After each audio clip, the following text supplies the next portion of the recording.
Thank you for being at this Hall of Fame class of 2025. Let's give it up for this opportunity.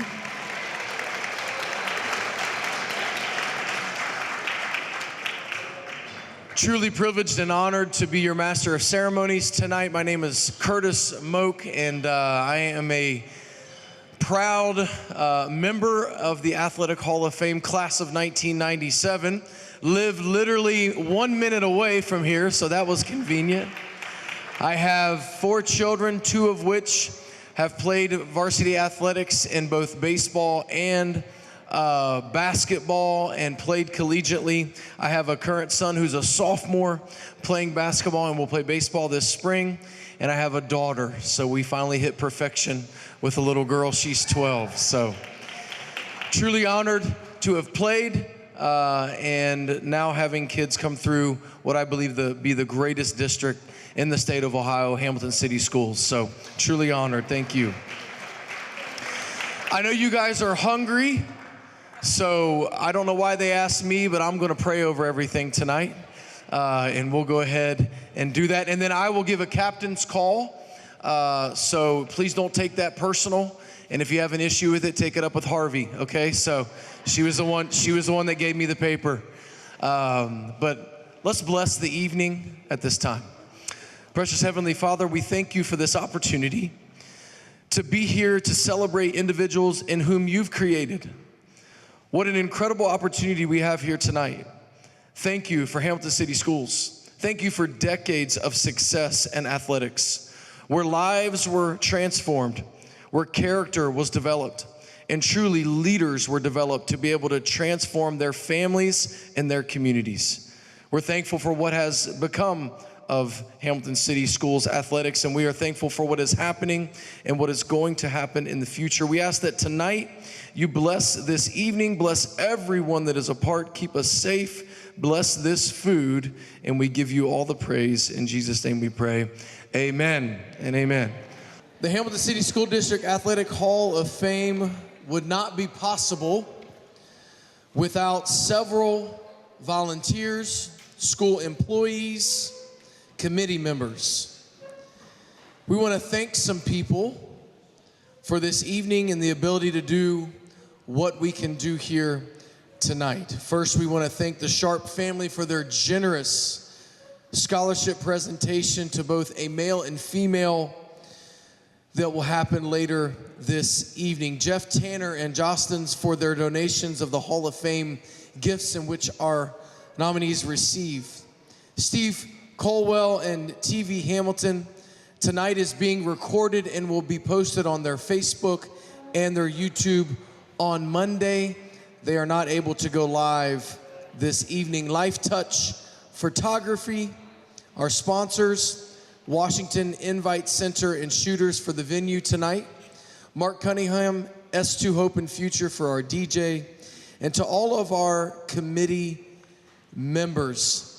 I would love for you to stand at this time. We have Wayne Bowling, Chris Connell, Joni Kopis, DJ DeLong, Mike Dole, Missy Harvey, Jerry Lauer, John Ross, Larry Wood, and then we're going to honor Jack Young tonight. If you could stand if you're on that committee, let's give them a round of applause.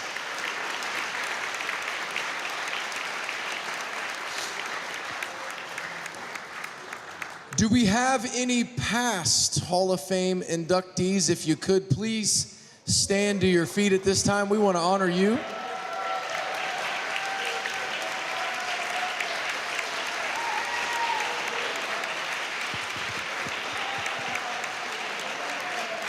Thank you for your continued support for this fraternity of incredible men and women.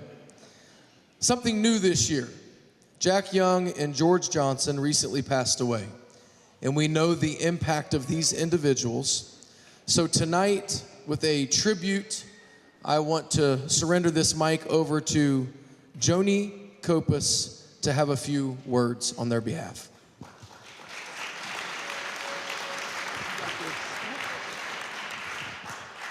The Hamilton City School District's Athletic Hall of Fame Committee would like us all to acknowledge and recognize 2 of the original members of the committee who have recently passed away.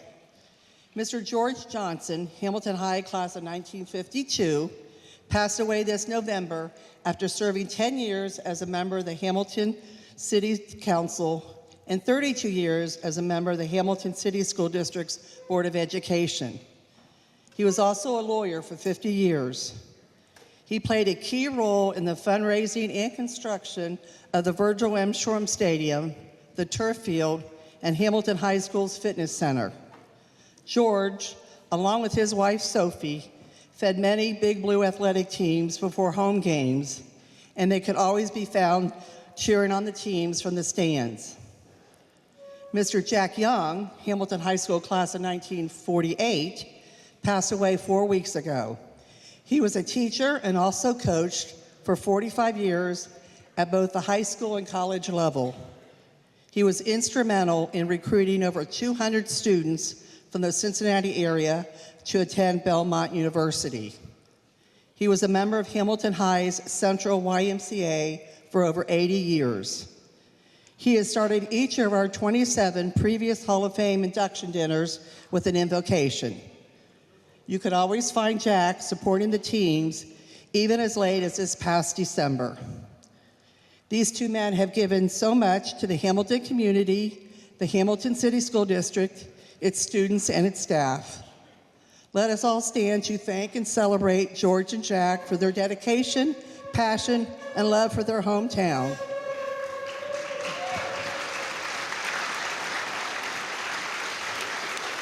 Thank you.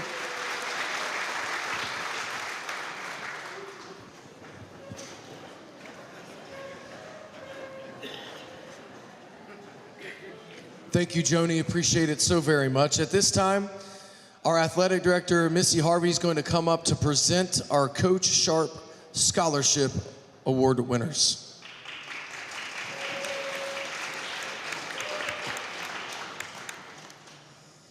Sorry, I got to put on my readers because, well, I've hit that age. I guess double nickels will do that to you. I just want to say good evening to everybody. I want to take the opportunity, obviously, to congratulate our newest class. I think this is a tremendous class, and obviously I'm super proud to be a part of it and a part of this night. I also want to thank all the previous inductees who are here tonight. It's always nice and it's always very humbling to be in a room when you have greatness around you. I can say what that does for me is it fuels me in my position. I walked in and I set very high standards immediately. I thought I could reach them very quickly. We're making progress, but we have a long way to go. And nights like tonight definitely give me the passion and the drive that where we were, where we are, and where I want to be are getting closer, but we have a lot of work left to do. So with that, I want to thank you guys for fueling my passion on nights like tonight so that I can keep doing what I'm doing and love what I'm doing. With that, I have some people to thank very quickly. Jamie Cox and Mike Dole. The program in front of you, Mike Dole has done all of that. Mike Dole takes care of all of the emails that go out. He takes care of the letters. He takes care of all the additional stuff, the social media. Mike is instrumental in this Hall of Fame endeavor, so I want to thank him. Jamie is, sorry.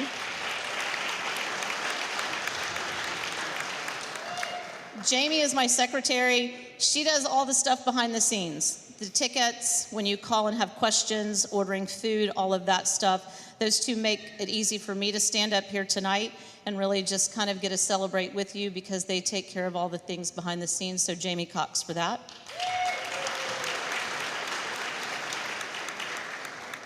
The Hall of Fame committee, you guys continue every year to put quality people into here.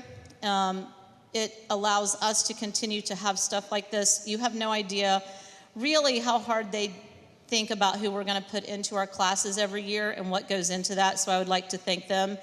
And I will say I would like to take a moment to thank Larry Wood. His mentorship to me means the world.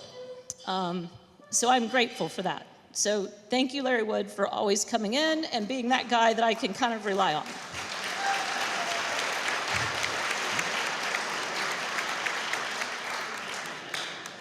We do have some head coaches here tonight, and I want to recognize them. We have Steve Heckman, our head softball coach.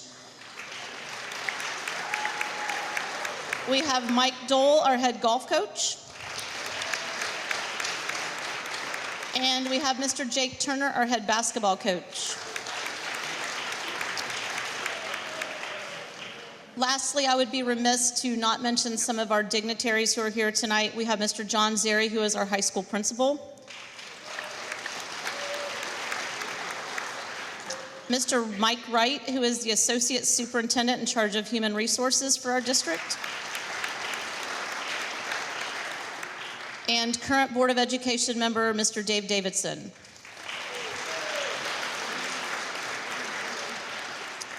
So the real reason I'm here, I have the privilege this evening of presenting the scholarship to two 2024 Big Blue graduates on behalf of Coach Bill Sharp and his family. With us tonight is Jim Sharp, Bill's son, and his wife, Cindy. I've had the privilege of working with Jim on this, and just like his father, is a true gentleman, and I am extremely grateful for their continued scholarship on behalf of his father. A little bit about Mr. Bill Sharp. Coach Sharp graduated from Ohio State University in 1928 and moved to Hamilton in 1930, where he spent over 60 years impacting the lives of thousands of students and athletes. He was known to everyone simply as Coach, and his devotion to sports and fitness was overshadowed only by his desire to help people be successful and realize their potential. Coach Sharp strongly emphasized a commitment to academic excellence, competing with honor, and displaying good sportsmanship at all times. Although small in stature, his actions and positive attitude cast a large shadow as a role model for generations of Hamilton youth.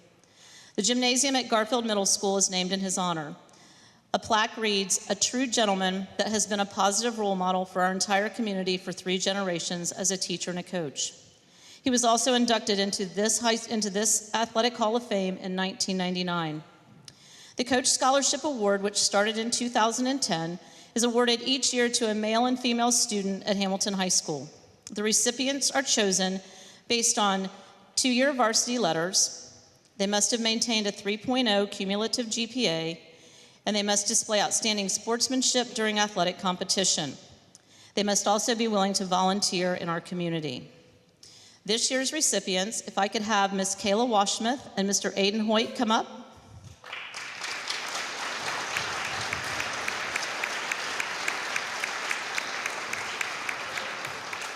These 2 athletes have been amazing representatives of the Big Blue. I've had the privilege of watching them play and actually coaching Kaylin for a bit, and also have had the opportunity to just spend some time with them as we would sit and talk, often in the hallways. Kaylin was a 4-year member of the cheerleading squad and a 2-year member of the track team. She is attending Northern Kentucky University, majoring in biology. She is currently on their cheer squad. Kaylin maintained a GPA over 3.8 during her high school career. Aiden was a 4-year member of the bowling team and the golf team. He was named first team All-League in bowling. He is currently attending Indiana Tech, where he is on the bowling team and majoring in mechanical engineering. Aiden maintained a GPA over 4.0 during his high school career. Both of these individuals were great representatives of the Big Blue and the epitome of what it means to be a true student athlete. Mr. Sharp, if you could present them with their scholarships.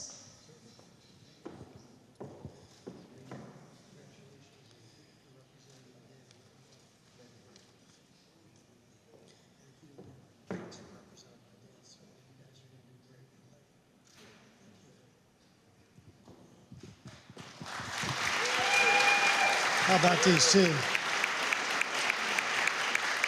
I can tell you, my dad would be is so proud. He's watching now. And I just wanted to say on behalf of the Sharp family that I want to thank the Hall of Fame for doing their part to keep the memory of our dad alive. During his 45 years of teaching and coaching, the vast majority of boys in Hamilton passed through his mentorship. And then with the swimming pool and the playground and everything else that he ran, what he missed at the schools, I think he got all of those too. And his community and its youth just meant more to him than I can ever express. So thank you very much. Go Big Blue. Congratulations, guys.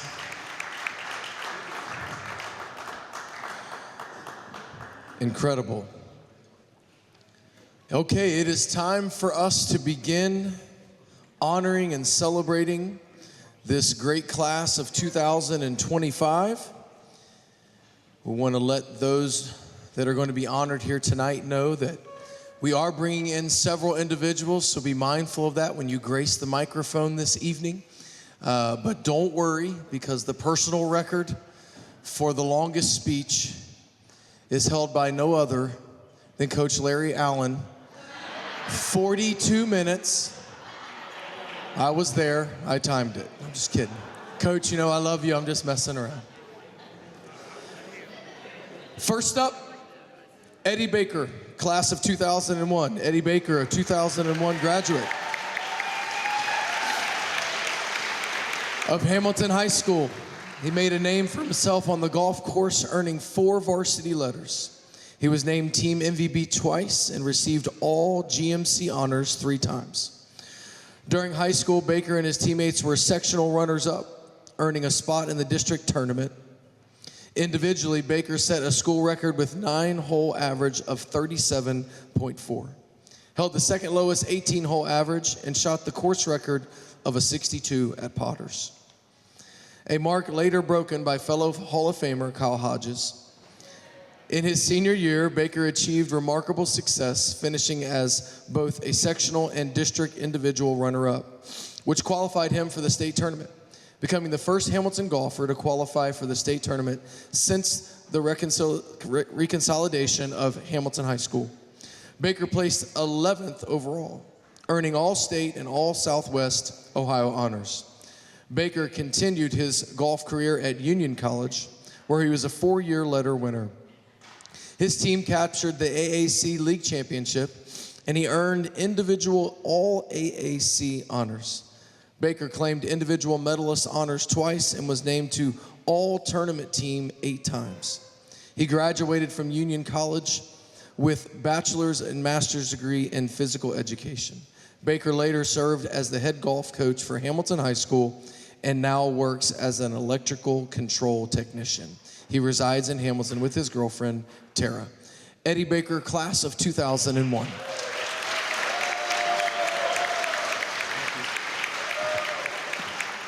Thank you, Curtis. First off, I'm going to make this as quick as possible. I wish there was a spot for this because I know my mouth's going to get dry, so I'm going to just sit it right here for now. First off, I'd like to thank the committee, especially Mike Dole, John Ross, Wayne Bowling, and also I'd like to thank also Jack Young. With that being said, my dad was a graduate of 1952, and him and Jack Young were very close. And when my dad passed a few years ago, Jack gave his eulogy at his celebration of life. So Jack was somebody very special to our family and was a great man if you never got to meet him. I'd also like to congratulate the other inductees. Congratulations on this great honor. It's an unbelievable honor to have. I am blown away to be up here myself right now. I have a lot of connections to a lot of the inductees. You might not know it or not. Brenda, I've known for many years, family friend. Jill, I got to coach your brother in golf. Your uncle, Ronnie, was my basketball coach growing up at the Y. Greatest basketball coach I ever had, by the way. And I also got to play golf in high school with your cousin Eric. Marcus, I don't know if you really remember me or not, but I was a substitute teacher at Garfield when you were at Garfield. And I was the girls' basketball coach there too. So I don't know if you remember all this or not, but I got to watch you play sports at a very young age and knew that you were going to be a great success. Moving on, I'd like to thank my coach. I got to see him last night. He's not here this evening. Coach Dave Churchman. I'm sure many people here know Coach Churchman. Churchman's a great guy. Last night, I did him wrong. I said, hey, Coach, what are you now, about 74, 75? He said, I thought I offended him like he was like 72. It's like 78. Best looking 78-year-old man I've ever seen in my life. And I still think he can outdrive me to this day at 78 years old. And I don't care if it's from the up tees or the back tees. Coach Churchman, thank you. I know you're not here, but thank you for being patient with my father. I know you're my high school coach. I only had one coach in my life, and it was my father. So for him to be very patient with Harry Baker, if anybody knew who Harry Baker was, that's saying a lot. Moving on, I want to thank my girlfriend Tara for being here tonight. I appreciate you being here. We dated many years ago, and you came back to my life recently, and we got back together. And no matter what, even if my friends hate me or pissed off at me, I always have somebody to always go play golf with me and a golf partner for life. Moving on, I would like to thank my friends that are here this evening. Thank you. I am blown away by all of you being here. You don't know what it means to me that you guys attended this evening. The ones that have only known me a few years before I was in high school.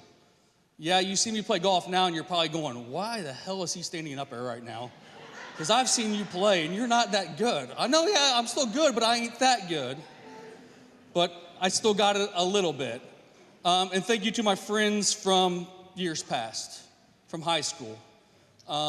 Like was said earlier, I got to play in a state championship, which is a great honor. I was the first person in, 20 years to be able to have that opportunity to go to the state championship and play.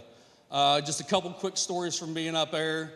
I mean, what an unbelievable experience to be able to go to the Ohio State University and play on their golf course.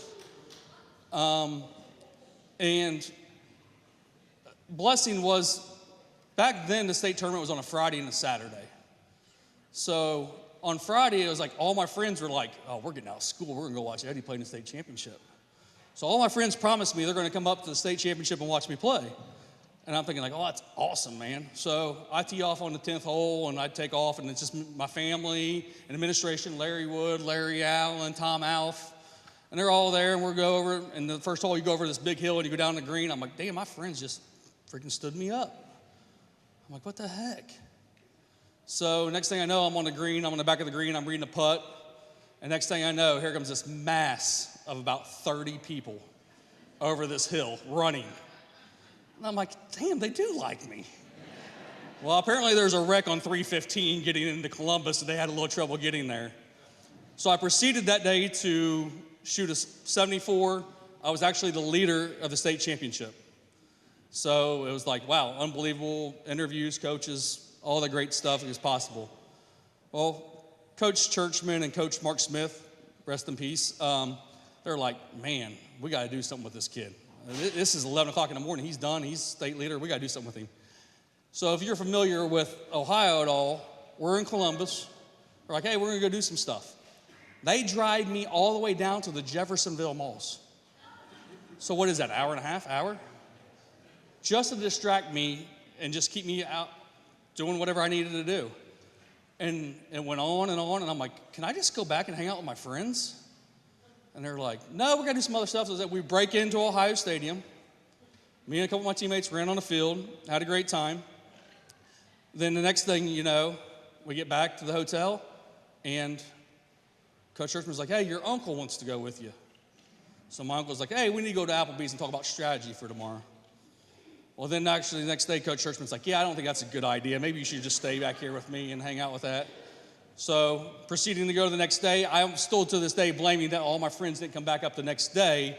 But I'll give them credit. They had to come back Friday night to watch the football team get a big win. Lastly, I would like to thank my family. Without them, I wouldn't be standing here. They're here tonight. I didn't expect them to come. My aunt and uncle, Mike and Sandy, thank you for everything. They retired when I was in college. Uncle Mike and Aunt Sandy came to me when I played in junior tournaments, high school tournaments. They would always be by my side, there to watch me play. Actually, I think Uncle Mike got his picture in the Journal News more than I got my picture in the Journal News for being a spectator. And when I went on to college, my parents and my aunt and uncle were always almost at, I've had to guess, 80% of my college events. And most of my college events were in Tennessee, North Carolina, and South Carolina. And for them to make a sacrifice to drive 6-7 hours just to come watch me play golf, usually back then hack, and come watch me, I greatly appreciate it, and I thank you guys. Next, I'd like to thank my cousin Scott. Scott is my cousin, as I just said. but he's more than a cousin to me. He's my brother. So as a single child, I had a half-sister that lived in Florida, never saw, but as a single child, I never had any siblings. So I had nothing to do. Scott would do anything in the world to get me out of the house. He would go anywhere from, hey, what are you doing? You want to go watch us play softball? I'd end up at Rumpke watching softball. Hey, he would take me golfing. I still have the first golf scorecard where I beat him for the very first time. It's in my scrapbook, still have it. But it didn't matter. He was young at the time. He would always make sure he reached out to his little cousin to make sure he was doing something, had something to do, and he would take me anywhere. And the plus of it, he always had like a Camaro or a Mustang, so it was even better as a kid. Lastly, I would like to thank my mom and dad. Without them, I would not be standing here. Mom, we've talked about this for a few weeks. You always say, hey, I had nothing to do with this. This was all your father. Yeah, you had a lot to do with this. Somebody had to get me to the golf course. Somebody had to get me to golf tournaments. I mean, when I'm playing in 20 golf tournaments a summer, somebody's got to get you there. And Mom, you made that sacrifice to make sure I got the Potters, I got the 200 practice. You made sure I got to every junior tournament. If I had to guess on my hands and knees, I probably won 50 to 60 junior tournaments in my time. And without you being able to drive me to those places or going to a golf course to practice, I would not have this opportunity to be standing here right now. And for my father,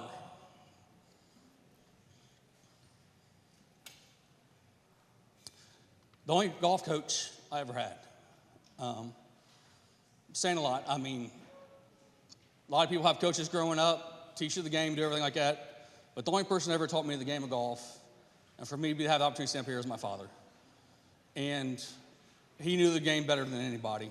And I wish he was here to experience this with me, but he's not. But I know he's smiling down, and he's extremely proud of me.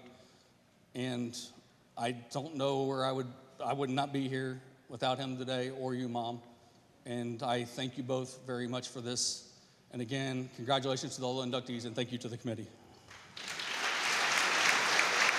Yes.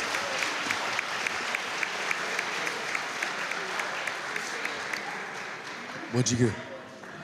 Yeah, you forgot your beer. Great job. Next up, Rick Harrison, class of 1971. Go ahead. Graduate of Garfield High School, where he excelled in football, basketball, and baseball for the Griffins. On the football field, Harrison played under the Hall of Fame coaches Lou Florio and Rudy Oaklitz. As a sophomore and junior, he starred on defense, earning Defensive Player of the Year in all league honors. In his senior season, he transitioned to running back, again earning all league recognitions, highlighted by a standout performance against Springfield South, where he rushed 234 yards and 2 touchdowns. Is that all you could do? In basketball, Harrison was instrumental in leading Garfield to GMC and district championship. On the baseball field, he shined as a left fielder. As a junior, he earned second-team All-League honors, hitting 5 home runs. In his senior year, he earned first-team All-League recognition and delivered the game-winning hit in the district championship, securing Garfield's first-ever district title. After high school, Harrison enjoyed an illustrious softball career, winning 25 major city championships. He was inducted into Butler County Softball Hall of Fame in 1995 and the Ohio Amateur Softball Association Hall of Fame in 2008. Now retired from Southwestern Ohio Steel, Harrison resides in Hamilton and is a proud father of 2 children, Chris and Jeremy. Rick Harrison, class of 1971. Congratulations, man.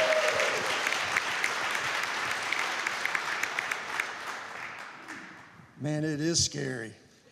Well, my buddy Bill said, when you get up here, you're going to be scared to death. You're right. This is rough. I would like to thank the committee. This is awesome. You just don't know what you did for me. Especially going with these group of people, athletes, that's just great. I know when Wayne called me, said, hey, man, you're in this. I said, oh, man, thanks. Hung up the phone, I cried. I mean, I was just so happy. I would like to thank my family. They're all sitting over there. Wave, everybody, because I don't want to be here all night. My friends. I would like to thank my coaches. All these guys here, I had a great memory of them. Really, really super guys. I would like to thank Mr. Ray Mills. I'd like to thank Mr. Bob Gay, Mr. Whiteside, Mr. Bill Dinger, Mr. Oaklets, Gene Williamson, and Lou Florio. And my Little League coaches, Jim Turner, Bootsy Turner, and Calvin Bowlins. They was just super. I had a lot of great memories from 69 to 70. It was just great. I got lucky to play sophomore team. We was undefeated. That was great. I got to play my junior year. I got to play with Luke Hibbert, Dale Rainey, and Bob Jones, and Jim Kernahan, and Mike Townsend. Man, that was a ride. That was really neat. Even got to play at the Gardens. That was awful. That was nice. Then I asked Bill one time, he played baseball. He was all right. I said, man, you guys ever won anything in baseball? You guys ever won the sectional or anything? He goes, not that I know of. Well, we had some bad luck my junior and sophomore year, but the senior year, we just all clicked. I mean, we just did everything. I had a first-year coach, Bert Pringle. He just, he was a good coach, very, very good coach. And we just all put it together. First thing you know, we won a sectional. I told Bill, I said, hey, man, look here, we won a sectional. So we went on, won the district, and I'm very, very proud of that. And that's about all I'd like to say. Thank you so much.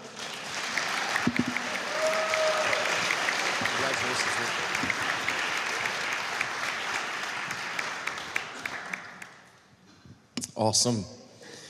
Derek Huff, class of 2004.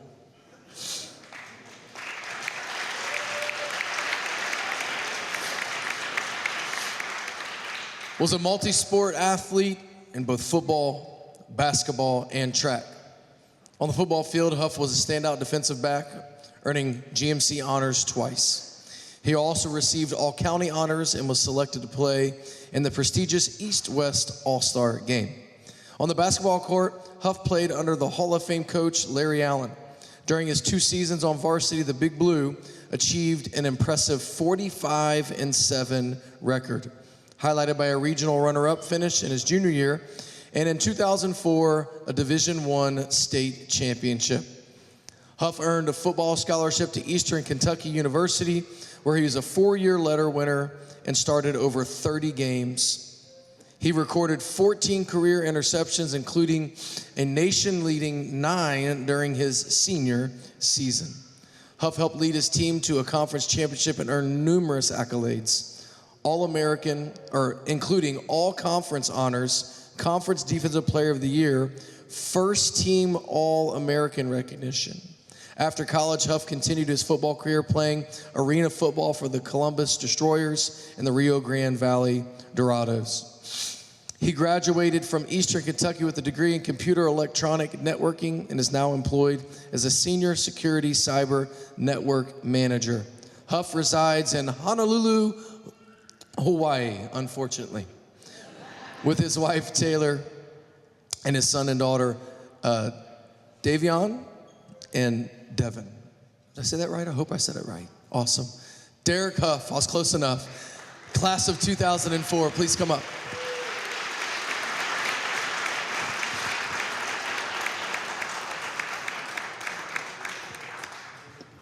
Congratulations, man. Thank you. Appreciate it. It's Davian. Yeah. Make sure I said that right. No, I wanted to thank everybody, thank the committee. It was a huge shock to me. I definitely don't think I deserve to be up here, but I appreciate it.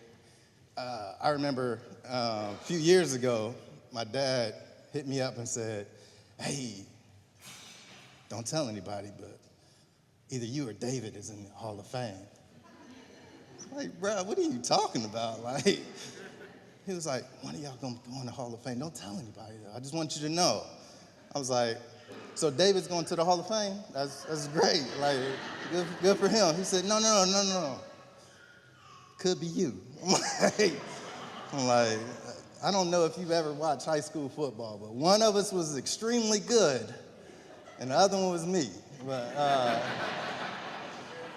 But no, I appreciate it. Like I said, I wanted to thank everybody.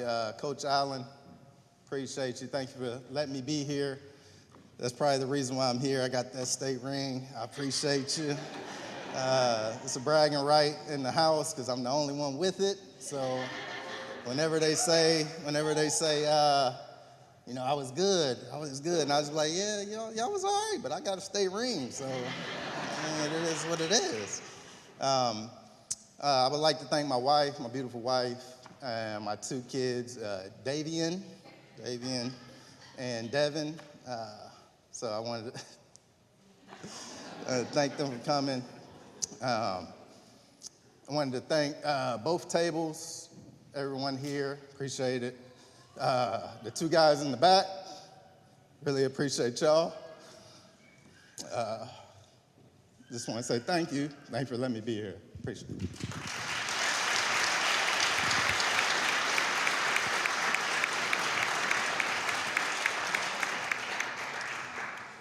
Well, I'm going to read the next one, just because it's special and I can.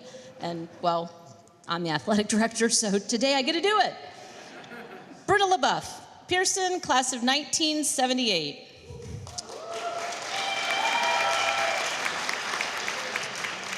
Britta LaBeouf Pearson, a 1978 graduate of Hamilton Taft High School, follows in the footsteps of her late mother, Anna Harvey, 2009 Hall of Fame inductee. Pearson served as the Hamilton High School cheerleading coach across 3 different periods, 1986-87, 1993 to 2011, and 2019 to 2021. During her tenure, she transformed Hamilton High cheerleading into a powerhouse on both the local and national stages. Under her leadership, the Big Blue competitive cheerleading team won 18 national championships with many different cheer companies, including AmeriCheer, JamFest, COA, and American Championships. The 7 with AmeriCheer, including 3 straight from 95 through 97, and 5 in 6 years, earned Pearson the AmeriCheer Coach of the Year in 2001, and the squad receiving proclamations from both the City of Hamilton and the Ohio House of Representatives. Several of Pearson's squads went undefeated during their competitive seasons. Pearson believed her team's success stemmed from her core values of family, viewing every athlete and parent as part of her extended family. Her guidance and support left a lasting impact on many young women with whom she continues to maintain strong bonds. Pearson retired from the Hamilton City School District of a teacher of 32 years. She remains involved overseeing the Spirit Shop for Hamilton High School. Pearson and her husband, Pat, reside in Hamilton. Brenda also has 2 children, Kayla and Chris. Brenda LaBeouf Pearson, class of 1978.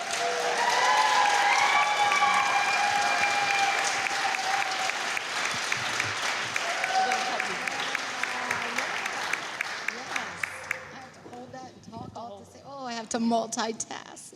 Oh, God. Y'all know me, multitask. Okay, 5, 6, 7, 8. Come on, girls. Yep, there we go. That's a memory. I'm so honored to be standing up here tonight. Thank you, Hall of Fame committee, for giving me the opportunity to represent the sport that I have loved for my entire life. It is, I believe, the first time cheerleading has ever been in the Hall of Fame.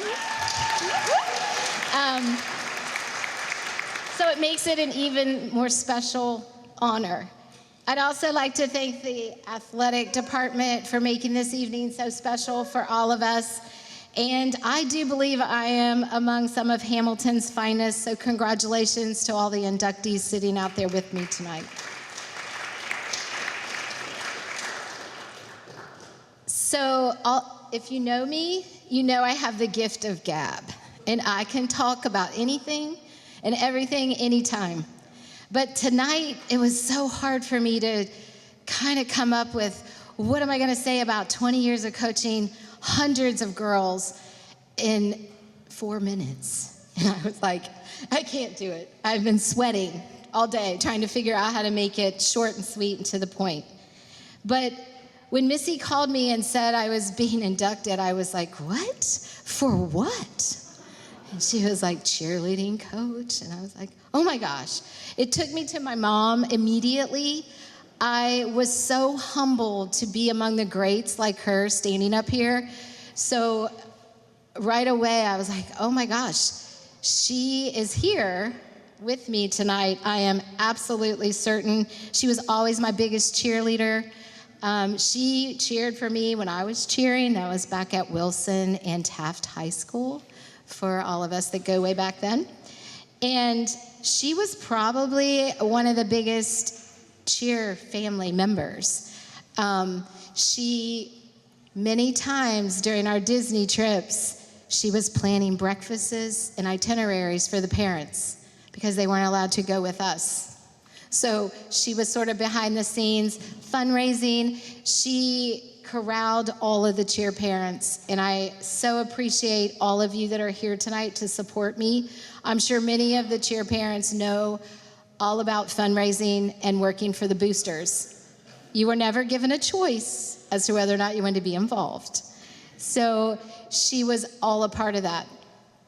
My family, I don't think, and I know if you've coached, you know how much time you put into coaching. If you're a great coach, that's all you do. So I don't think I ever realized when I was doing what I love to do that my family was making so many sacrifices. So tonight I have to say thank you to my family for always being there, supporting me. If I wouldn't have coached that long had I not had their support and their love. And then there's my sister. I can't stand up here without talking about her, because if she wouldn't have said yes with all my Brenda persuasion, I know I wouldn't have coached, because she brought the competitive streak to the squad. It was her drive that drove the girls. I mean, I don't think I would have come up with those workouts and running the stairs and doing circuit training and all the things that they hated. I would have never done that. But she brought that competitive spirit in, and once I convinced her that cheerleading was the best sport to coach and be a part of, rather than all the sports she played for, it was a go. We were a power partnership, and the balance between us, immeasurable. I mean, we never really started off in the same direction. The girls are always like, I know who I don't want to mess with. That would be Missy. Really, it was me. I just really was the quiet, calm one. But we did everything in different directions, but got back to the same thing because of our girls. We never coached cheerleading for us. We never coached for the accolades of national titles, state titles. It was all about the girls. It was all about them putting the uniform on, standing up there. I didn't ever think I was competitive until I watched tapes, and I was the one jumping up and down in front of the mat, screaming and yelling like a crazy nut. But, and Lord knows we had to have Missy push the button for music, because if it would have been me, we would have never taken the mat. I would have been like, what, squirrel? But she's just my ride or die partner. And we always said we come together, we leave together. We came back together, we left together. She is my personal cheerleader. She still is, and I love you.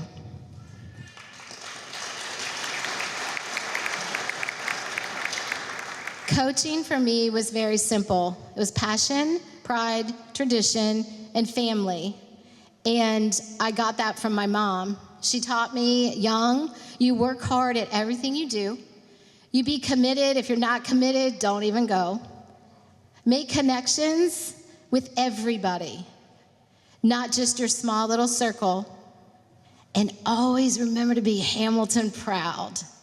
And I remembered all of that as an educator for Hamilton City Schools, as well as coaching for over 20 years. So it was simple: passion, pride, tradition. And boy, did we really push those girls. Passion, they had to be good. We took that map, people were waiting for us to come out there and perform. And they worked hard, they were committed.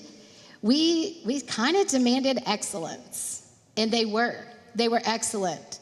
They were amazing to watch, but I didn't realize the impact I had as a coach until I retired last year.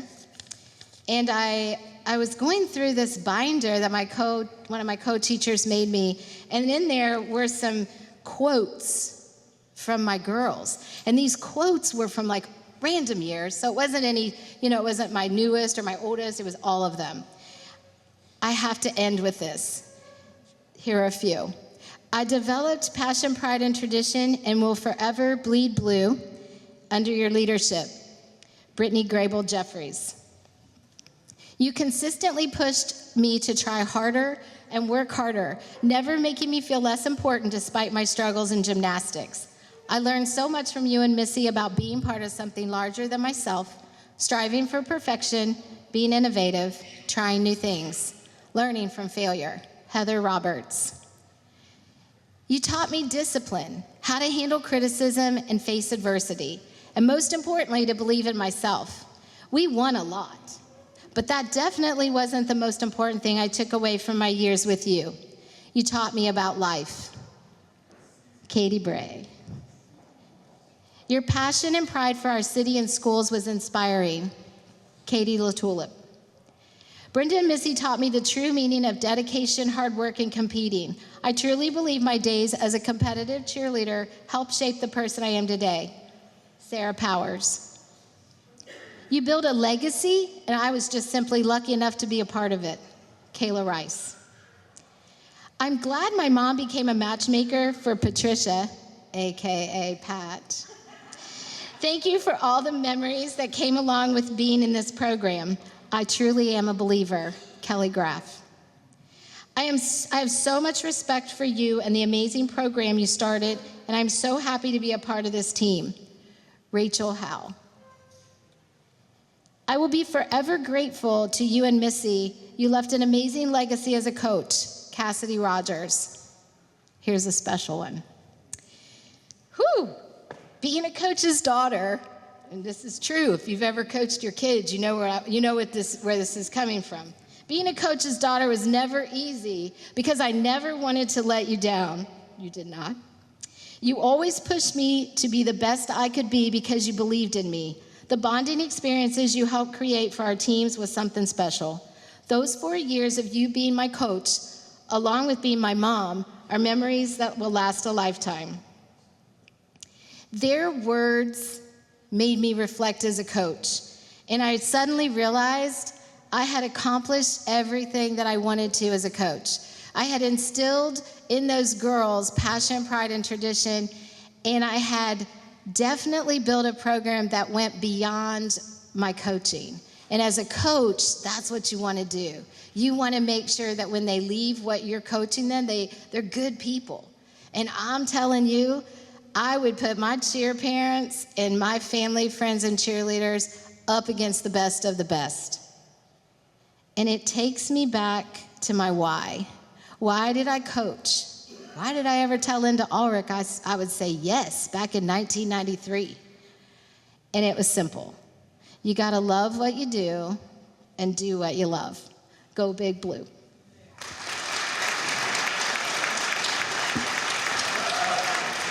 Incredible. It's okay. It's passion. It's not sweat. Great job. Incredible. Joey Lewis, class of 1983.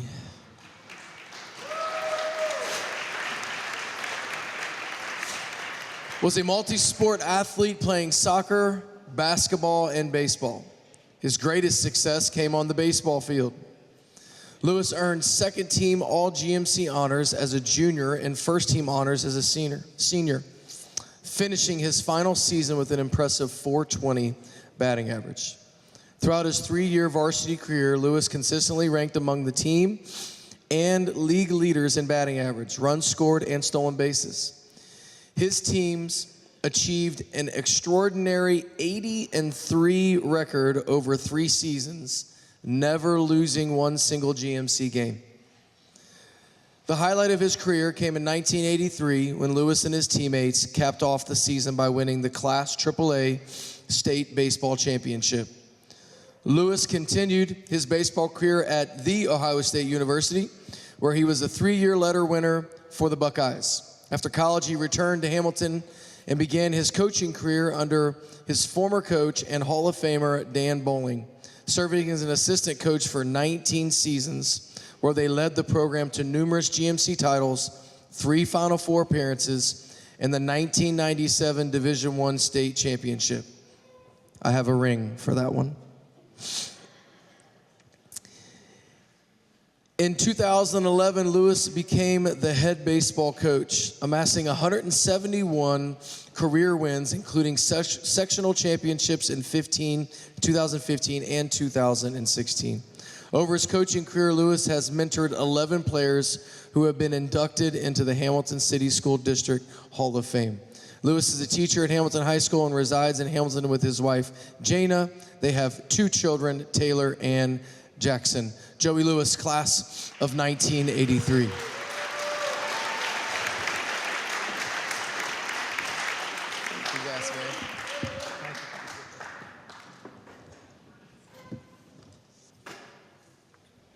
Thank you.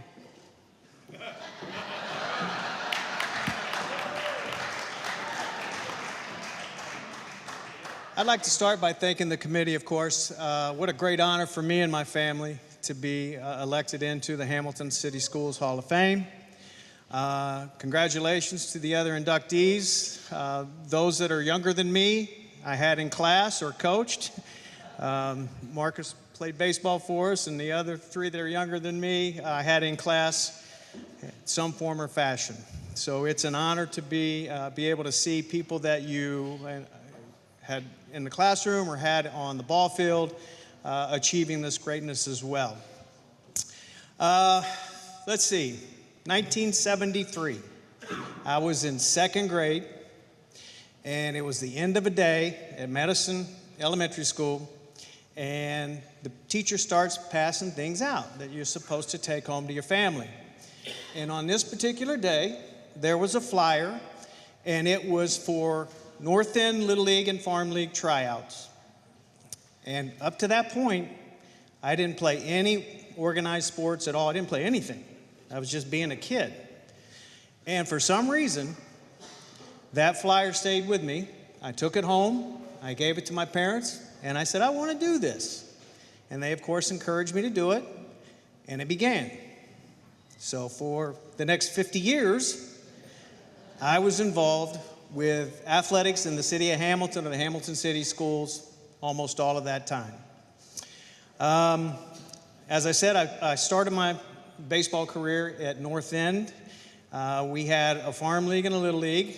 My first coach was Tom Long Sr., played for the North End Astros. Loved it, stayed with it. So as I started to progress up into Little League, I made the Dial Finance A's, and we had some good success. I had one of my teammates was Craig Mills. Many of you know him. And a couple memorable events out of my Little League career, or at least I remember them as being special to me. The first, when I was 12 years old, we won the city championship. And the city championship in 1977 is different than the city championship in 2025. When I was growing up, there was no travel baseball for the youth. You played in your local community. It was a 20-game regular season. And then at the Little League level, you would play in the city tournament until you got knocked out. And that was your baseball season. Well, as a result of that, there were 60-plus Little League teams that were up and running in the communities, Fairfield, Lindenwold, East Hamilton, Knightsbridge, North End. So there were a ton of teams. It was like winning the NCAA championship if you could win a city championship in Little League. And as a 12-year-old, we were fortunate enough to do that. So that was a big highlight for me. My year before that, as an 11-year-old, we made it to the quarterfinals, and that was Craig Mills's 12-year-old year, and we played against Fairfield Landmark. Now, those of you that were in Little League at that time know that Fairfield Landmark went, I believe, 5 years without losing a game. They had won the city championships all those years, and this was that 5th year. They win. But we played them at what was then called Pillsbury, now West Side. And back then there were just 2 diamonds, Diamond 1 and Diamond 2. We were on Diamond 1, right when you came into the park. And it was an estimate of 2,000 people at a Little League quarterfinal game to see us play Fairfield Landmark. They beat us 4-3 in extra innings on a questionable call.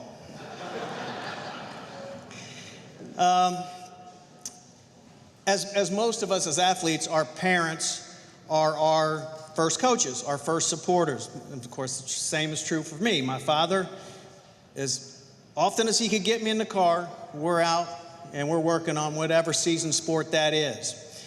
This particular story that I'm going to tell you, I can't remember my exact age, but I was somewhere in the ballpark of 9, maybe 10. And my younger brother, Mark, would always have to go with us, and he would beg and beg and beg while my dad was working with me. When is it my turn, Dad? When do I get to hit, Dad? Go up, tug on his, is it my turn yet, Dad? Go over there, go sit down. So this particular day, we're at the Farm League field at North End, and my dad's going over something with me, and he shooed Mark off to the outside the fence of the first base side, being a 4 or 5-year-old, playing in the mud, playing in the dirt. And, you know, I'm in the batter's box, and my dad is talking. I'm getting ready to pitch, and he's telling me, do this, do this, this. And all of a sudden, my dad goes, like that. I said, what happened? What happened? Mark had thrown a rock and hit him in the head because he was mad at him for not letting him hit. So that turned into a fiasco. That turned into, Dad, I'm sorry, and him running. And my dad tried to run after him, but rubbing his head. And I thought my dad would kill him if he caught him, but he started to laugh. So that was a favorite memory of mine at the Little League age. My other Little League coaches, I want to mention them as well. I had Ron Strunk was a coach of mine, and then Lee Moore is who I finished up Little League with. As I got out of Little League and got into junior high, I, of course, wanted to play baseball for Harding. And Harding, of 7th, 8th, 9th grade, Mr. Wood was the head coach. And Mr. Wood wouldn't keep a lot of 7th graders. And if he did keep you, you weren't going to play, but it was an honor to be one of the few that got selected for the team. So I can remember going through tryouts, and it seemed like there were 300 7th graders trying out. And I know that wasn't true, but I've never seen so many. And boy, was I nervous, because I was about this tall, and I weighed about 80 pounds in the 7th grade. So we went through our tryouts, and Mr. Wood, after this particular tryout day, says, all right, fellas, basically, we're going to make cuts tomorrow, and we'll have the team, and I'll call you down during school if you're not going to make the team. That was the longest 6.5 hours I've ever spent at school. I just kept waiting, and somebody knock on the door, and a pass would come in. I said, oh, God, please don't let it be for me. Please don't let it be, and it'd be for somebody else. Well, I finally got to period 9. I was in Joan Webster's English class. And I kept watching the clock, and it finally hit 2:53 or whatever time it was, and we dismissed. I made the team. I was one of 3 7th graders to make the team.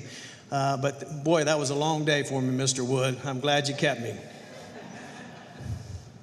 As we got out of junior high school, I happened to be the first entering class of the consolidated Hamilton High School. My 10th grade year was the first year of the new Hamilton High School. And man, you want to talk about talent roaming the hallways. It was something else. If you remember that season, the 80-81 basketball season, Stokes and Company was one of the most electric teams that maybe have ever played for a Hamilton City School team. They didn't quite make it all the way, but they were fun to watch. They were super talented.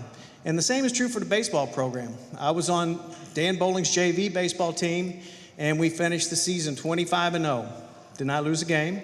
As I moved into my junior year, Bert Pringle was the head coach then for the baseball team, and he kept me on the varsity and started me at second base, and we were 25-0 playing Fairfield in maybe the sectional finals, and we had beaten them 3 times previous that season, and they beat us. Close game, but they beat us and put us out. So we were 25-1 that year, and then of course my senior year, Dan Bowling became head coach, and we went on to win the state championship with a record of 30-2. So that particular state championship, and there's some of these records that still stand. Our semifinal game, we scored, I think, 25 runs on 25 hits. And our final game, we scored 14 runs on 14 hits. So in both games, we had as many hits as we did runs. And we set quite a few offensive records that weekend. Big honor for me. Once I got out of high school, I had an opportunity to go on and play at Ohio State. I had a great time at Ohio State. My head coach, Dick Finn, and my assistant coach, Joe Carbone, they taught a lot of things to me that I carried on to my coaching career as I got into coaching. So I'm forever grateful for them for giving me the opportunity to play and teaching me things about baseball that I hadn't been exposed to at that point that assisted in me becoming a more effective coach when that day came. I do want to mention Midland.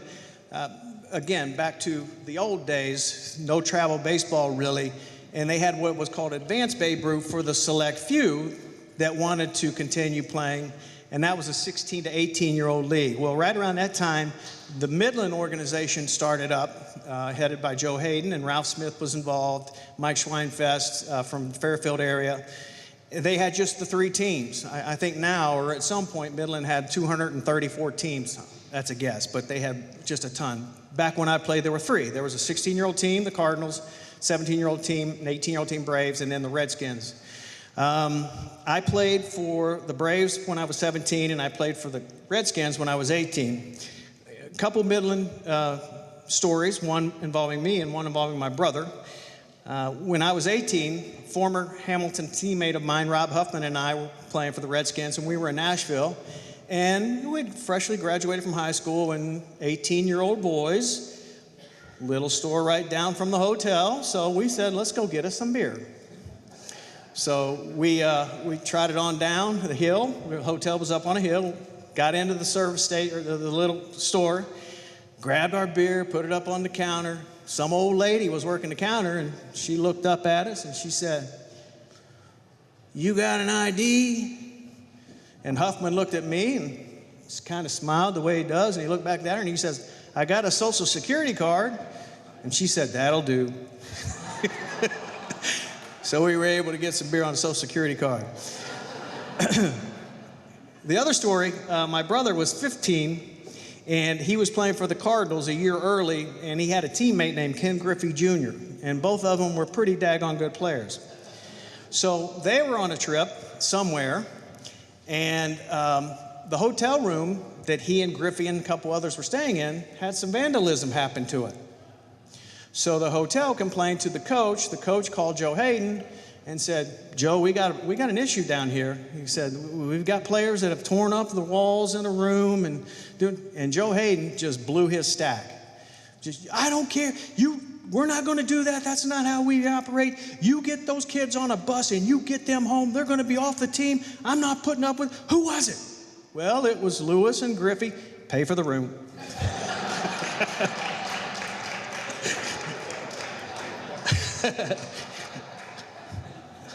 Good stuff.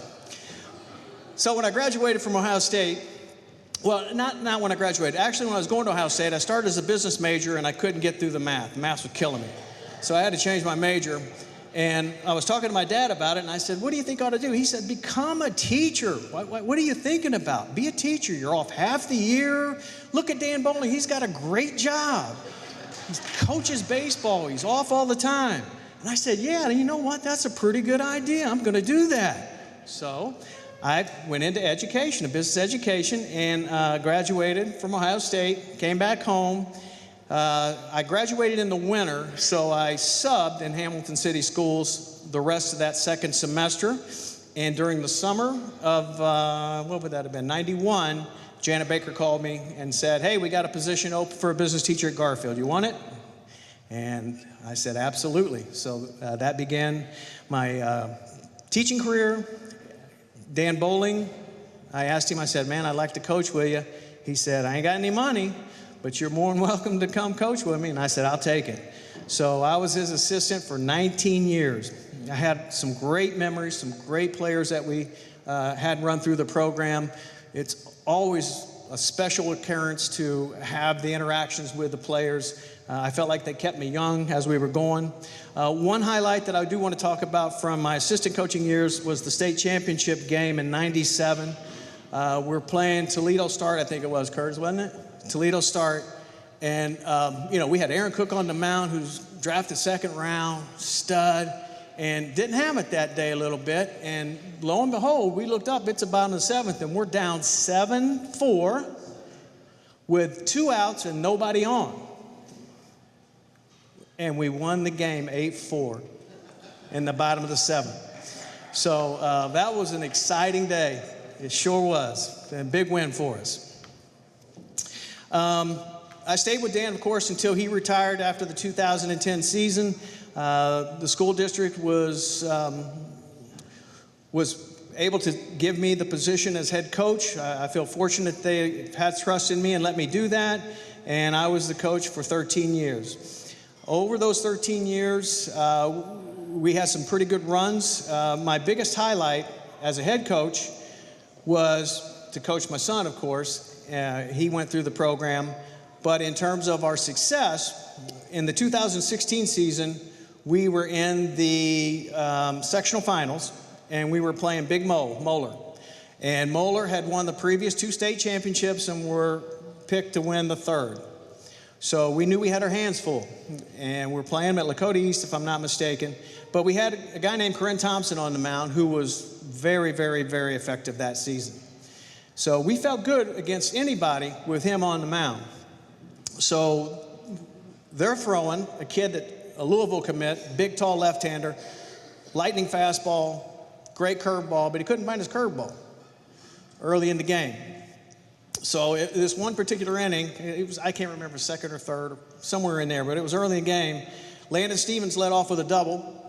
We bunted him to try to sack him to third. Well, the guy who bunted the ball got to first base.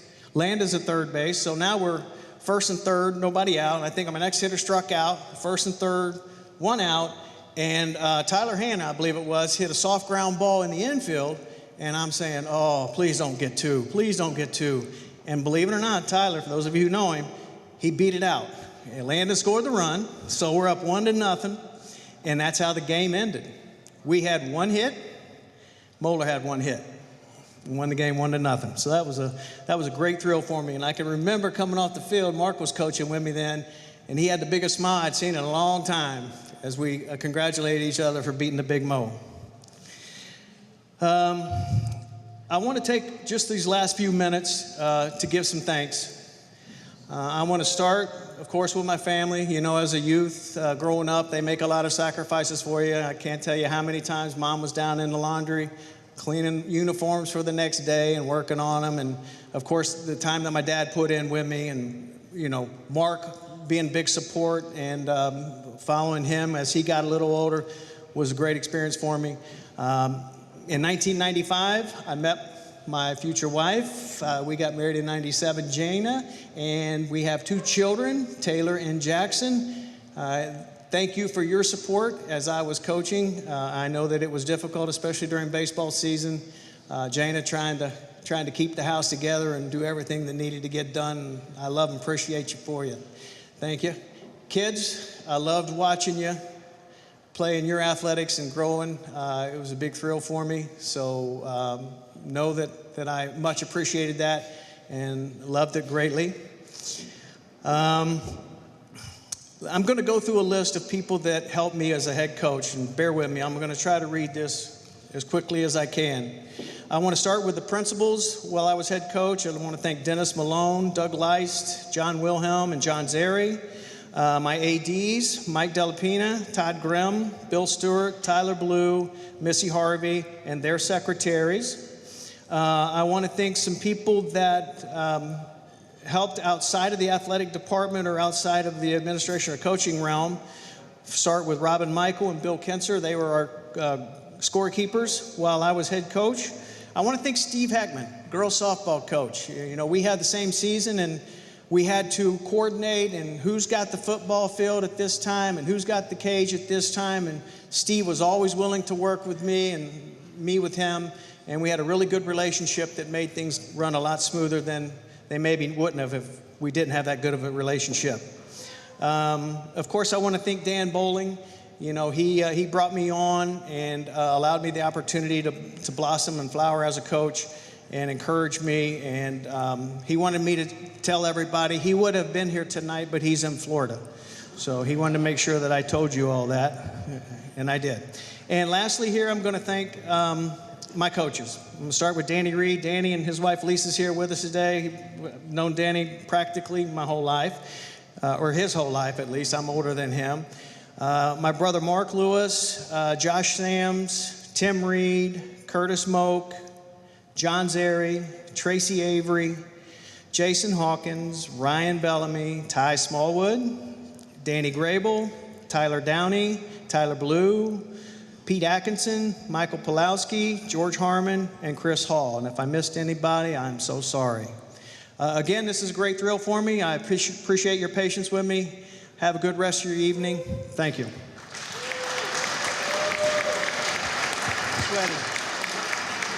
Appreciate you, man. I think to be able to not only win a state championship as a player, but also as a coach is pretty remarkable. So, all right, next up. Marcus Oliver, class of 2013.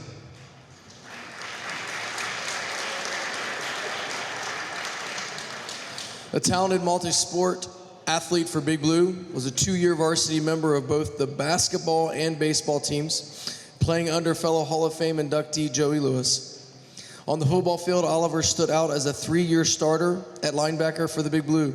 He earned GMC honors 3 times, including 2 first-team selections, and was named GMC Defensive Player of the Year as a senior.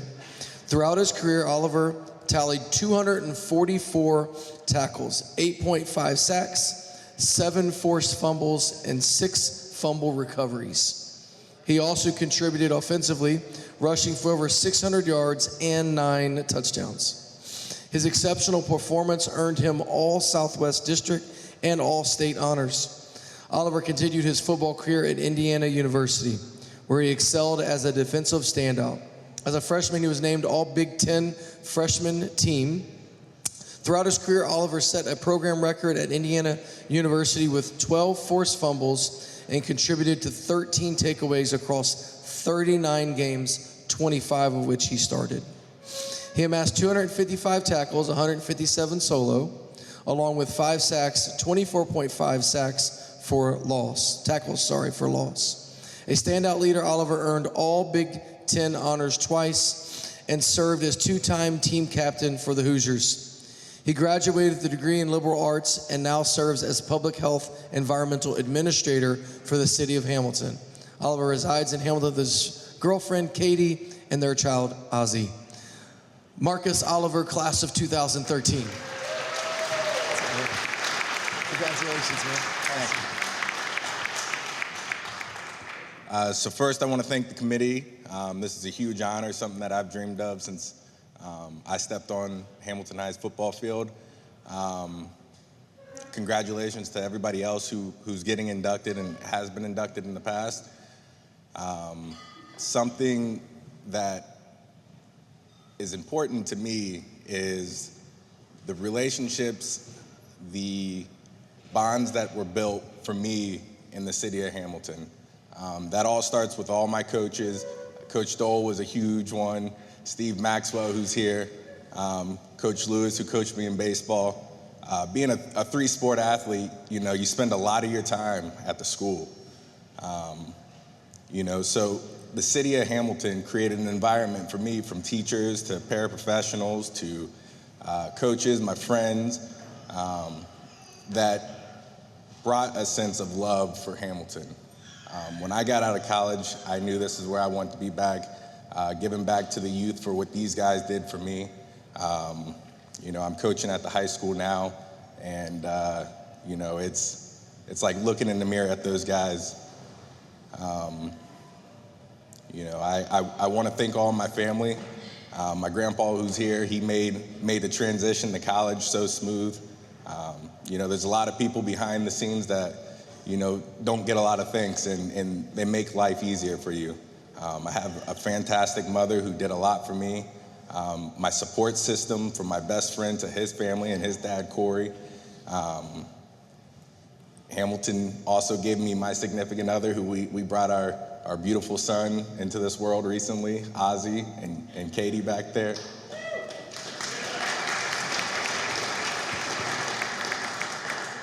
And when I look at him, all I can think about is the support that he's gonna have here as he grows up. And that's what I want to take away from all this. And, thank you everybody here. It's a huge honor. I'm grateful for this and look forward to being involved around here. Thank you. Appreciate you.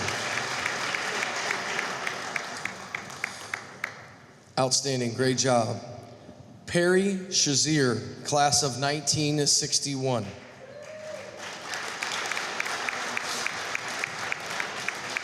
Of Hamilton Garfield High School, was a member of the football, basketball, and track and field teams, earning 7 varsity letters during his years with the Griffins. Shazier was named captain of all 3 teams.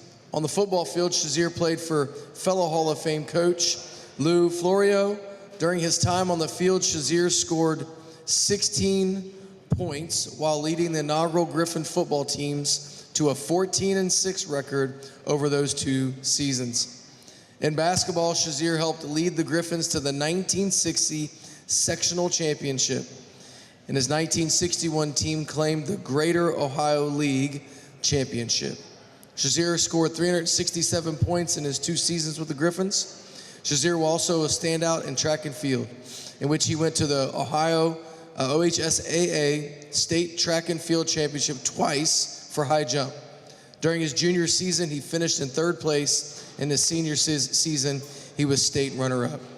He went on to Central State University on a basketball scholarship before joining the United States Marine Corps and serving in the Vietnam War. Shazier has 9 children. I'll do my best on all these. Demita, Twanita, Dwayne, Perry, Alicia, Zachary, Patrice, Christopher, and Nina, and he married Janice. Perry Shazier, class of 1961. Congratulations, man. Appreciate you. First, I want to start off by thanking the committee. But in my dad's voice, it's about damn time. Right? So I'm accepting his word on my dad's behalf because he left us about 12 years ago. But I will tell you guys, he loved Hamilton, right? He loved everything about Hamilton. He went off to Central State, didn't do so well, those are his words. Then he went off to the military to serve this country. So just as much as he loved Hamilton, he loved America, right? My dad would share stories with me, and some of those stories will consist of the relationships that he built, while attending Garfield, and how much he loved sports. Someone called me about 2 weeks ago and said, "Hey, I heard you've been inducted to the Hall of Fame." I said, "No, not me, that's my daddy. He was good, I was just okay," right? So I'll probably never be on this stage again, so let me take advantage of it, right? But I will say, attending Hamilton High and playing for Big Blue was also special to me. But I also had some other great footsteps to follow. My father being one, I'm named after him. I'm much better looking, but he held his own. And then I had to follow the footsteps of my beautiful sisters, right? Demita and Twanette Shazier. But I also learned throughout my journey that there were so many other Shaziers that played sports, throughout Hamilton. And as I tried to follow those footsteps, I realized quite quickly, one, I wasn't 6'7", like 6'6", like my dad, right? I didn't jump as high as he could. I didn't run as fast as he could. But we loved the sport. We loved sport. So Perry Shazier Sr., embodied everything that I always wanted to be in an athlete, right? He loved competing. His biggest challenge in life was anytime he was ever defeated. So he always gave his best. He always smiled at everyone. My dad started his life very well. All the accolades that were just read. He went on to Nam, like a lot of Vietnam veterans, gained a habit that sort of tore him down in the middle of his life, right? And then something magical happened. The summer of 86, 87, he straightened out his path again, for lack of a better term. And at that time, I was a junior at Hamilton High, and I would see him pop up at my games, never really saying a word to me because we didn't have the great relationship at the time, but he would show up, right? He would show up for me. He would watch my games, and I wouldn't see him for a while until the next season, and here it is, my senior season, and he would pop up at games again, and it made me happy, and I always tried to do my best to represent him well. And then a big game happened. We were playing Dunbar High School, right? And Dunbar was actually ranked in the state, and we weren't. We were pretty good, but we weren't ranked in the state at the time.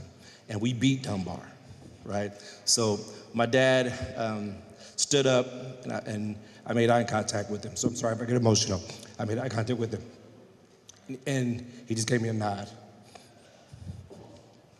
That was a moment for me, because he had never told me he was proud of me, ever, because we didn't have that relationship. But that nod told me that I was good enough to wear that name, Shazier, right? And then I'm gonna say maybe a month or two later, we rekindled. We had our moment. And from that moment forward, I took so much pride in being Perry Shazier Jr. Because he was a good man, right? He went on to live the rest of his life serving our community, doing amazing things. He was a guy that in our neighborhood that people could count on to deliver food, right? He was a guy in our neighborhood that just represented everything you wanted the younger kids to see and what service really meant in the community. And some of my most fondest moments was when I was small and I would go to BTW, Booker T. Washington Community Center, to play basketball, football, baseball, whatever it is. And I would walk by those trophy cases, and in the trophy case, you would see Perry Shazier, right? So I want to leave you guys with this. And my sister Twan, we mention it every time I come home. It's not where you start, it's where you finish. And my dad finished well, and I think it's because of Hamilton Big Blue, or Hamilton Garfield that helped him. So thank you. Excellent. Incredible job honoring your father. Thank you for those amazing words. Terry Spivey, class of 1979.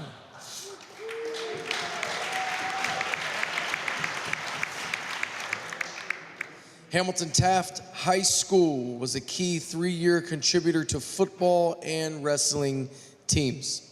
On the football field, Spivey was a dominant force as a 3-year starter on both offensive and defensive lines under the guidance of fellow Hall of Famer Coach Terry Mers. His outstanding play earned him numerous accolades, including 2 selections to All-GMC team, an All-Golden Triangle team, an honorable mention for both All-Southwest District and All-State. Additionally, Spivey was recognized as Taft Tigers' most valuable defensive lineman.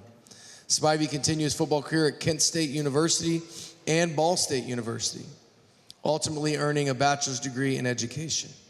He went on to dedicate his life to education, spending 35 years as an educator, coaching both football and wrestling in Butler County, where he positively influenced countless students. Now retired, Spivey lives in Hamilton with his wife Kelly. They have 2 daughters, Abby and Allison, and are proud grandparents to 6 grandchildren. Terry Spivey, class of 1979.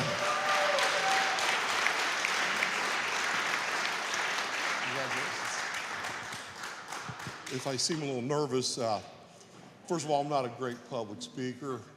but my sister-in-law just went to the hospital with a medical emergency who was sitting over at this table. So I'm just a little bit jittery right now, but I'll try to work through this if I can. I just want to thank, first of all, the Hamilton Schools, the Hall of Fame Committee for finding me worthy of this honor. I consider this quite a honor for me being in the Hall of Fame with people like Kevin Greavy and Storm and all those other people that came before me. So I'm going to make this short because I know it's been a long night so far, and that's getting pretty close to my bedtime. So let me just say thank you, first of all, to all the teachers and coaches that I had over the years. They're all sitting out there. They know who they are: Coach Wood, Coach Brandenburg, Coach Allen, all those people. I appreciate your effort trying to make me into a better ball player. I know I was slow, Coach Brandenburg. You told me every day about how bad I was running the bases, so I remember that quite well. But it was a great experience having played sports for Hamilton and attending the Hamilton schools. I received a great education, and I learned a lot about myself. I learned a lot about others. How I used those things was when I became a teacher myself, and when I was in the classroom with a bunch of kids, and I usually didn't have the best students. I always would go back to my experiences as a student and use those to help me with my handling it and way to deal with those students that were troubled or had some difficulties trying to be successful. I'd like to thank all of my classmates, fellow teammates that are here tonight. I'd like to thank my family for sure for being here. Without them, I wouldn't be here probably tonight. I'd like to thank everybody here for coming out tonight, all the attendees and the guests here. And of course, I'd like to thank the man above for allowing me to be here and being able to give a speech like this to everybody tonight. Thank you again.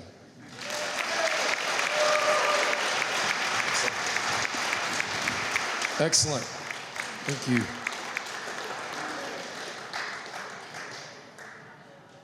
Jillian Spurlock, class of 2013.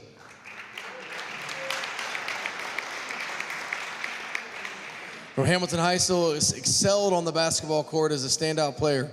Four-year varsity starter for the Big Blue basketball team, Spurlock earned numerous accolades throughout her high school career. During her junior season, she averaged 17 points per game, leading Big Blue to sectional finals while earning first-team GMC honors, a spot on the All-Southwest District team, and being named to Area Player of the Year.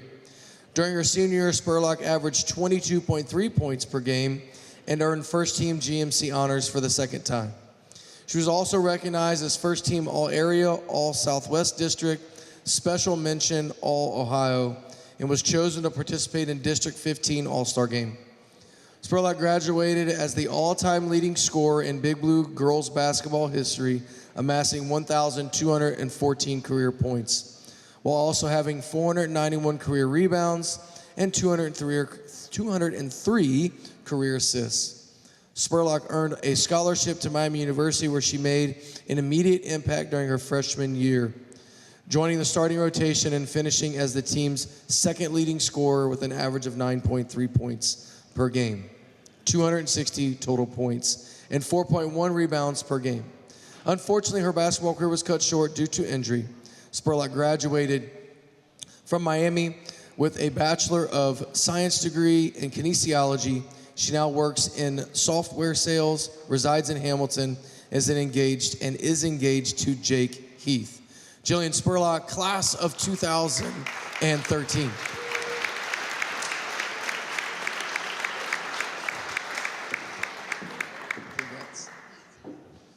All right. So I just want to say I'm so grateful for this honor. I guess I want to start by just thanking my Lord and Savior, Jesus Christ, for all the opportunities that I've been given.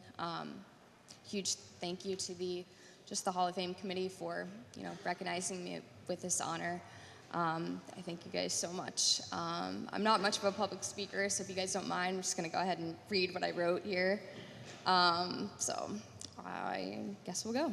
I'm incredibly honored to stand here tonight as part of the Hamilton High School Hall of Fame. Basketball has always been a huge part of my life, and this recognition means so much to me. I want to congratulate the rest of the inductees as well. Great class of athletes. Growing up, I was blessed to be surrounded by so much love and support. I'll never forget the hours spent shooting hoops in my grandparents' basement, or the endless time spent at the YMCA with my dad, working on my shot and building my confidence. Those moments weren't just about basketball, they were about life lessons, hard work, and determination. To my family, thank you for always believing in me, pushing me, and cheering me on no matter what. To my coaches, thank you for challenging me to grow and for showing me what it means to be a team player. To my teammates, thank you for sharing this journey with me. Basketball has shaped me into the person I am today, and I'm forever grateful for the memories, the lessons, and the friendships it's given me. Thank you all again for this honor and for celebrating this journey with me tonight.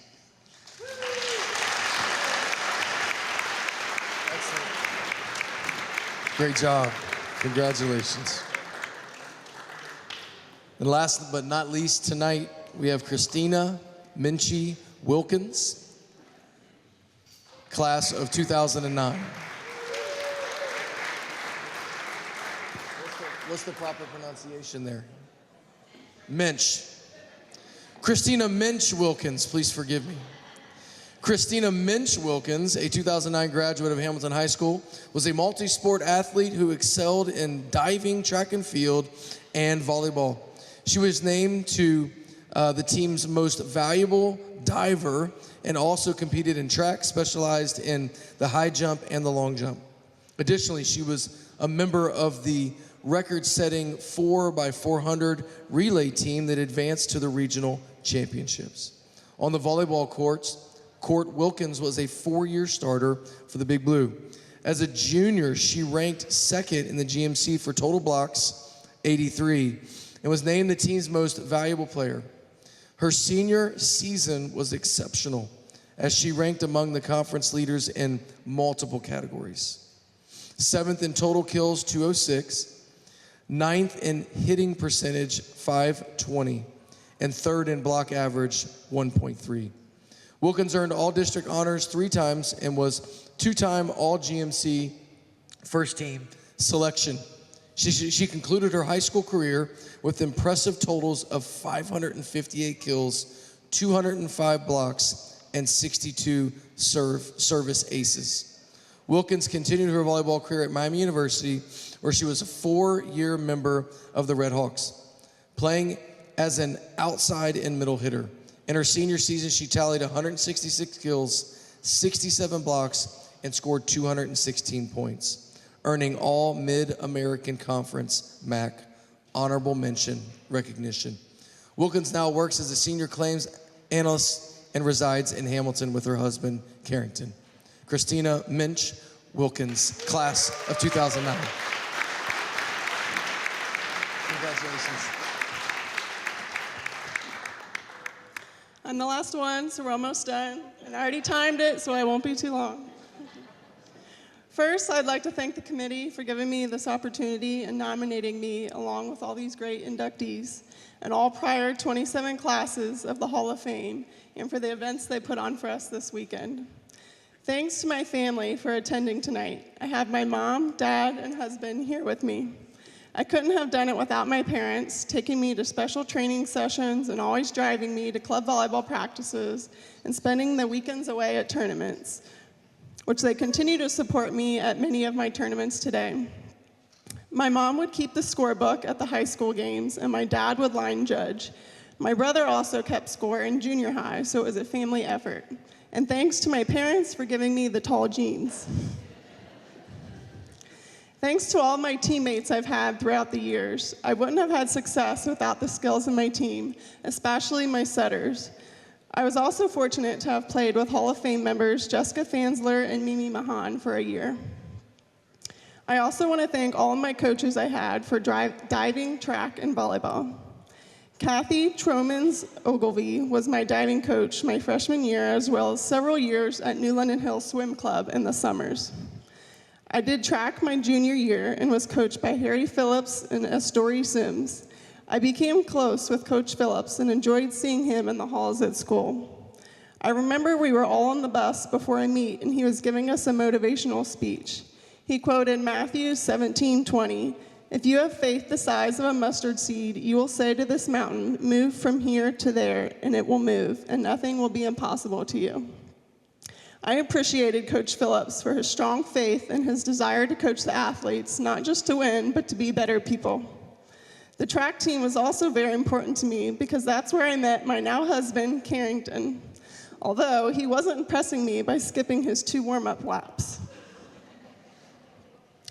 I was a 4-year varsity starter for the Big Blue volleyball team. My coaches throughout the years were Michael Berkmeyer, Lindsay Meyer, and Lynette Flannery. I had a good friendship with Mr. Berkmeyer, and I enjoyed seeing his coaching career excel. It was also fun getting to play against Lynette and her family 10 years later in an adult volleyball league. One of my most memorable volleyball games was my senior year when we defeated Baden in a close 5-game match.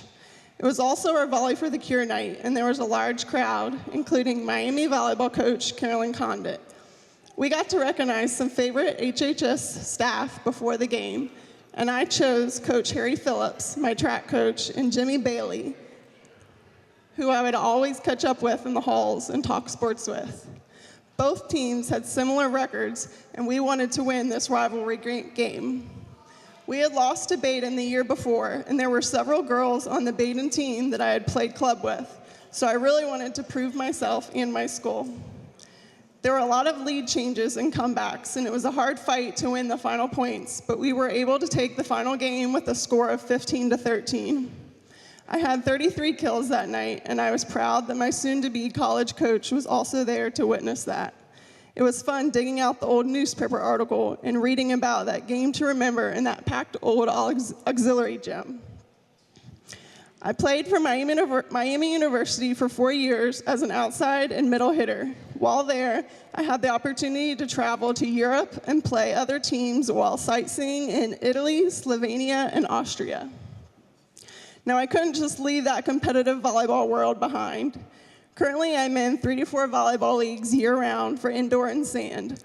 I've even played with Hall of Fame member DJ DeLong in a few leagues, and I enjoyed having her as my setter. Thank you again for this recognition. I'm honored to be part of this Hall of Fame.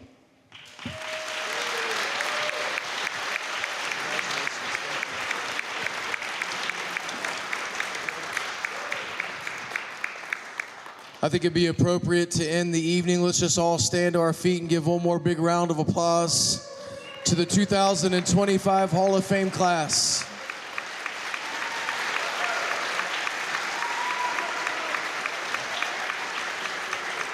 Thank you again to everyone for enjoying this awesome evening. God bless you. Be safe. We'll see you again soon. Thank you.